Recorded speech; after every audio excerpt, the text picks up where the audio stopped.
जय हिंद दोस्तों, एक बार फिर से स्वागत है आपका हेलो शिक्षा के ऑनलाइन प्लेटफॉर्म पर। दोस्तों, सीआरपीएफ की बहुत बड़ी भर्ती 9212 9212 वैकेंसी आ चुकी है। गजब का नोटिफिकेशन आया है। सब कुछ एक साथ इन्होंने दे दिया है दोस्तों। सारे डेट्स क्लियर कर दिए हैं। इतना फ्रेश नोटिफिकेशन शायद अभी तक आपने किसी भर्ती का नहीं देखा होगा। यह बहुत बड़ा मौका है दोस्तों। एसएससी जीडी में जिनका पेपर खराब हुआ हो, या फिर जो लोग उसमें मान के चले कि चूक गए हों, या फिर सीआरपीएफ हेड कांस्टेबल मिनिस्ट्रियल में, या आने वाली परीक्षाएं जितनी भी आपको लग रहा होगा कि अभी उनकी एग्जाम्स कब है, डेट कब है, तो ये देखिए पहली ऐसी भर्ती जिसका नोटिफिकेशन, डेट सब कुछ क्लियर है। बहुत बड़ा मौका है दोस्तों 10वीं पास वालों के लिए। टोटल चीजें, सबसे बड़ी बात कि 10वीं पास वालों के लिए कई सारे ट्रेड में भर्तियां हैं। सभी लोग इसे अप्लाई कर सकते हैं।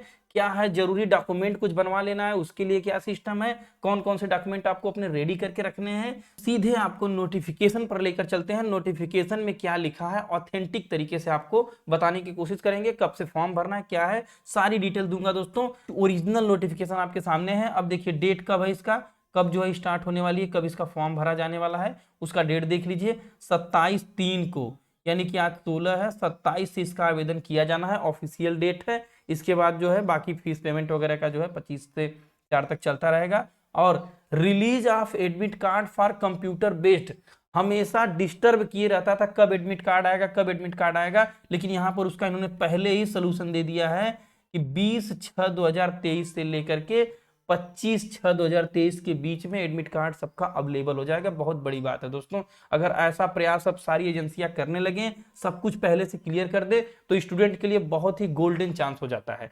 Schedule of CBT computer based test का जो शेड्यूल क्या है, 1/7/2023 से लेकर 13/7/2023 तक, एकदम जान लीजिए कि आपको जरा सा भी चूकने का मौका नहीं लेना है, जरा सा रिस्क नहीं लेना है। इसी डेट पर एग्जाम होनी है, तैयारी करनी है। इतनी जबरदस्त नोटिफिकेशन पहली बार शायद आप देख रहे होंगे कि सब कुछ एक साथ क्लियर कर दिया है। बहुत बहुत इसके लिए सीआरपीएफ को जान लीजिए बहुत बहुत धन्यवाद उनका। और इनसे हर एक एजेंसी को सीखनी चाहिए। हर एक जो है परीक्षा कराने जितनी भी संस्थाएं हैं, सबको इनसे सीखना चाहिए कि ऐसा नोटिफिकेशन अब निकाला जाए ताकि क्लियर हो कि कब क्या होना है। तो इसके बाद चलिए थोड़ा सा हम आगे बढ़ते हैं। हम पूरा नोटिफिकेशन आपको स्क्रॉल करके अच्छे से दिखाएंगे। बाकी सारी चीजें तो आप देख ही रहे हैं। सीबीटी हिंदी मीडियम में होगा, जो सारी चीजें हिंदी में, इंग्लिश में, सब चीजें ये तो आप देख रहे हैं। डोमिसाइल वगैरह सब सारी चीजें। आइए चलते हैं सीधे, हम लोग चलते हैं अपने मेन कंटेंट की तरफ। पे स्केल वगैरह भी देखिए, पे 3 पर रहने वाले हैं आप जो है। पे स्केल 3 पर 2107 से लेकर के मैक्सिमम जो है 69,100 तक है। तो ये तो आप जान ही रहे हैं। इसके बाद आइए तो है हम चलते हैं, देखते हैं एज वगैरह की क्या स्थिति है, कितनी छूट दी गई है, क्या कुछ बेनिफिट है, कैसे क्या है, उसकी तरफ थोड़ा सा चलते हैं। तो ये vacancy for the Pioneer wings के लिए यहाँ पर ये दिया हुआ है। आइए थोड़ा सा देखते हैं। नेशनैलिटी तो आप जान ही रहे हैं। एज लिमिट ये मेन, आइए चलते हैं एज लिमिट को जरा से हम अच्छे से देखने की कोशिश करते हैं। तो ड्राइवर के लिए जो एज जो है दी गई है, उम्र जो दी गई है ड्राइवर के लिए दोस्तों, तो 21 से 27 जनरल की एज है।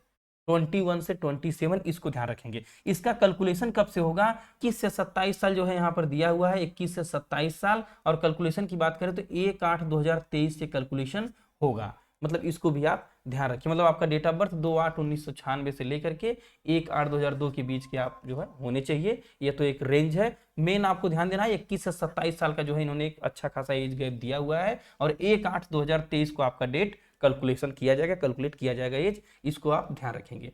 इसके बाद बाकी नीचे थोड़ा सा देखिए, 18 से 23 साल, ये 18 से 23 साल 1/8/2023 को ये भी कैलकुलेट किया जाएगा। यह किसके लिए है, कॉबलर के लिए, मोटर एमएमवी के लिए, कारपेंटर के लिए, ट्रेलर के लिए, बैंड पाइप के लिए, बोगलर के लिए, गार्डेनर के लिए, पेंटर, कुक, वाटर, मतलब जो भी और सारे पोस्ट हैं इनके लिए।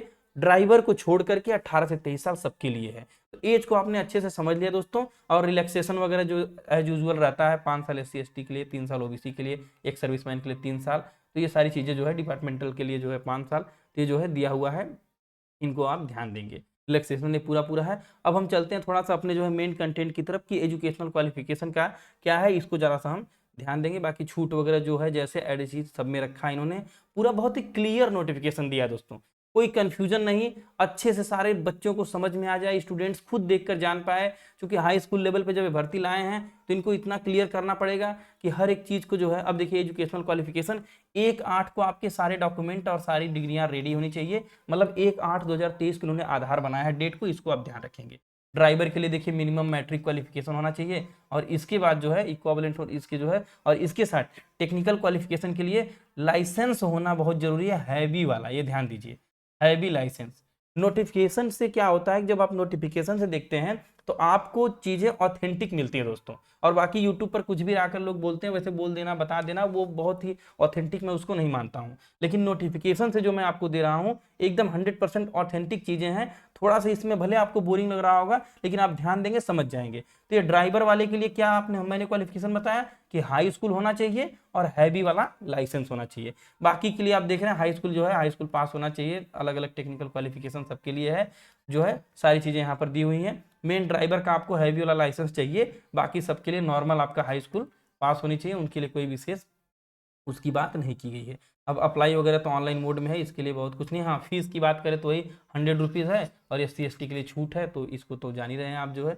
इसके बाद आइए एग्जाम सेंटर वगैरह है, ये भी नॉर्मल चीज़ें हैं। अब मेन चलते हैं हम जो है सब्जेक्ट और सिलेबस की तरफ कि किस पर हमको तैयारी करनी है, हमारी लड़ाई किसके साथ है। तो लड़ाई इस बार इन्होंने एकदम क्लियर कर दिया दोस्तों, जनरल एप्टीट्यूड जैसा कोई नाटक नहीं हुआ है, सीधा सीधा इन्होंने लिख दिया है जनरल नॉलेज और जनरल अवेयरनेस, क्लियर एकदम भैया अच्छे से। जनरल इंटेलिजेंस और रीजनिंग, कुल मिला के जो है मैथ रीजनिंग की बात, और उसके बाद जो है इन्होंने क्लियरली देखिए एलिमेंट्री मैथ को भी लिखा हुआ है, ये मैथ है, ये रीजनिंग आपकी है, और जनरल नॉलेज में GK GS अच्छे से साफ साफ लिखा है, और हिंदी इंग्लिश की भी चर्चा की गई है। क्लियरली सिलेबस बताया है, 25-25 जो है क्वेश्चंस रहेंगे, 25-25-25 करके ऐसे टोटल आपके 100 क्वेश्चंस हैं, और 2 घंटे का समय अच्छा खासा आपको मिलेगा।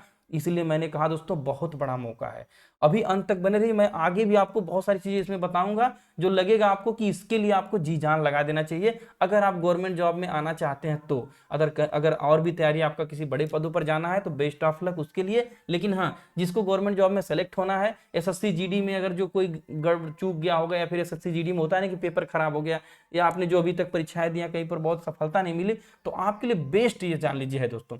इसके बाद चलिए अगली तरफ बढ़ते हैं। अब सिलेबस के बारे में देखिए टोटल डिटेल में, GK जो है रीजनिंग का सिलेबस क्या रहेगा, टोटल चैप्टर वाइज इन्होंने क्लियर कर दिया है।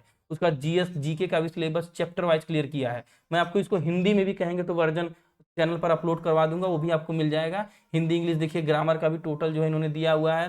फिर फिजिकल टेस्ट की बात करते हैं, PST फिजिकल स्टैंडर्ड टेस्ट क्या होना चाहिए। मेल के लिए 170 सेंटीमीटर हाइट है, फीमेल के लिए 157 सेंटीमीटर, कंप्लीट इन्फॉर्मेशन ये जान लीजिए। इसके बाद रिलैक्सेशन वगैरह जैसे जो रहता है वो तो रहेगा ही। SC ST के लिए जो है, ST के लिए 162 है, मेल के लिए, फीमेल के लिए 150, इसको तो आप देख रहे हैं। अब थोड़ा सा ये सबका जो है अलग अलग दिया हुआ है SC ST वगैरह के लिए, तो रिलैक्सेशन जो जैसे है वो एज इट इज इन्होंने क्लियर रखा है। टेस्ट की बात कर ले तो 80-85 वाला आंकड़ा वही है कि नॉर्मल में 80 और जो है एक्सपेंशन करके 5 सेंटीमीटर फुला करके 85 चाहिए इनको।